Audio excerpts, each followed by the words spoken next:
Nous allons dans cette vidéo décomposer un exercice dans lequel nous devons démontrer un alignement ou un parallélisme à l'aide de vecteurs et d'égalité vectorielle. Nous allons préciser chaque étape. L'étape numéro 1 va être de traduire l'énoncé en égalité vectorielle. Voici donc l'énoncé de l'exercice. Nous pouvons repérer que nous avons déjà des traductions vectorielles, c'est-à-dire que les points E et F sont définis comme DE est égal à 2/3 de DC et que BF est égal à 3/2 de BC. Par contre, ce qui n'est pas défini vectoriellement, c'est le fait que ABCD soit un parallélogramme. Donc c'est ce que nous allons faire tout de suite.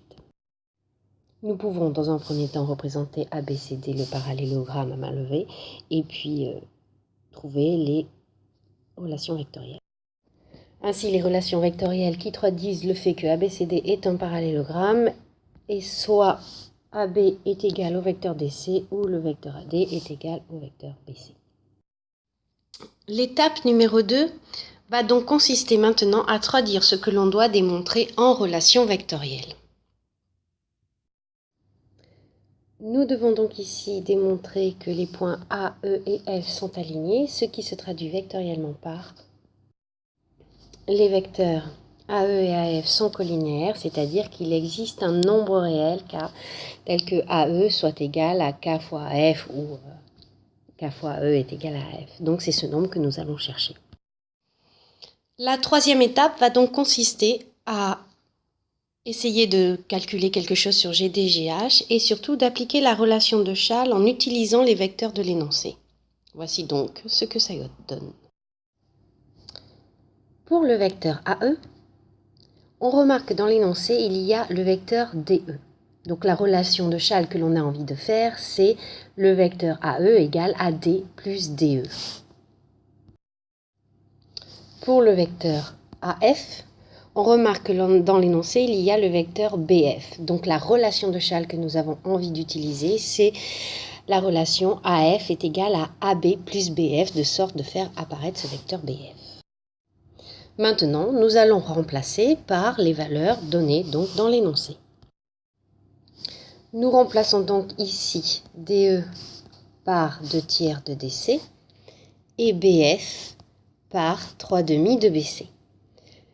Que voyons-nous apparaître? Ici, nous voyons apparaître les vecteurs AD et DC, et là, nous voyons apparaître les vecteurs AB et BC. Or, pour pouvoir comparer ces deux vecteurs et voir s'il existe vraiment un nombre qui multiplie l'un pour obtenir l'autre, nous devons avoir la même décomposition. C'est-à-dire que soit nous avons une décomposition ici en AB et BC, ou là en AD et DC, ou en mix des deux. En tout cas, il va falloir que nous trouvions une décomposition identique, donc avec les mêmes vecteurs dans la première décomposition et dans la deuxième. Ainsi, nous passons à l'étape 4. Où nous allons effectuer les calculs en faisant apparaître les mêmes vecteurs dans chaque décomposition.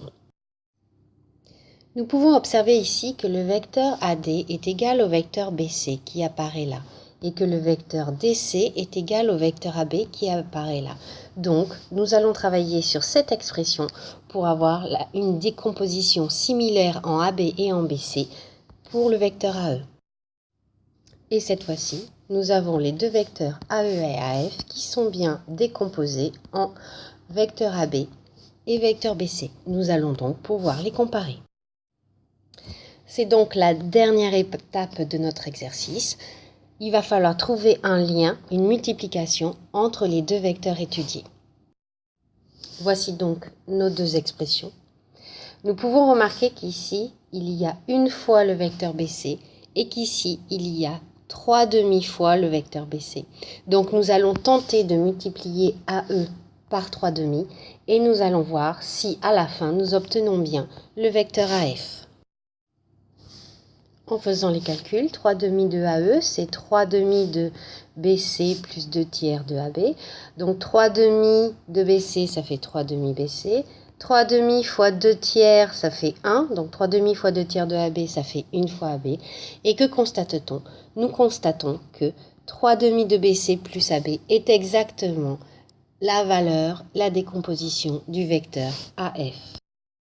Ainsi, nous pouvons dire que AF est égal à 3 demi de AE ou que AE est égal à 2 tiers de AF. Quoi qu'il en soit, cette relation vectorielle nous permet de dire que les vecteurs AE et AF sont collinéaires et donc que les points AE et F sont alignés.